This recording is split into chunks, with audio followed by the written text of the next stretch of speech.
اعوذ باللہ من الشیطان الرجیم بسم اللہ الرحمن الرحیم۔ السلام علیکم پیارے بہن بھائیوں، میں آج آپ کے ساتھ رونگٹے کھڑے کر دینے والی نبی کریم صلی اللہ علیہ وآلہ وسلم کی حدیث مبارک آپ کے ساتھ شیئر کر رہا ہوں، اور آپ سے گزارش ہے اس کو آگے لازمی شیئر کریں۔ حضرت ثوبان رضی اللہ تعالی عنہ سے روایت ہے کہ رسول اللہ صلی اللہ علیہ وآلہ وسلم نے ارشاد پاک فرمایا،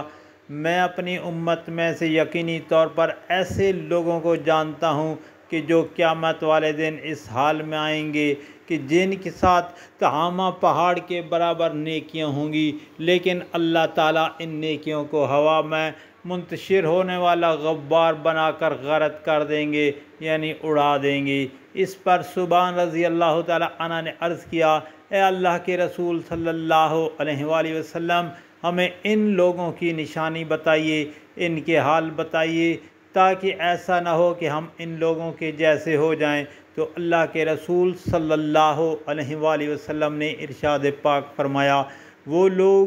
تم لوگوں کے دینی بھائی ہوں گے، اور تم لوگوں کی ظاہری طور پر پہچان اسلام میں سے ہوگی، اور رات کی عبادت میں اس طرح حصہ لیں گے، یعنی تم لوگوں کی طرح راتوں کو اٹھ کر عبادت کریں گے، لیکن ان لوگوں کا معاملہ یہ ہوگا کہ جب یہ لوگ اللہ تعالیٰ کی حرام کردہ چیزوں کو تنہائی میں پائیں گے تو ان کو استعمال کریں گے۔ سنن ابن ماجہ کی پیارے دوستو حدیث شریف ہے۔ اللہ پاک سے دعا ہے ایسے لوگوں سے ہمیں بچائے، آمین یا رب العالمین۔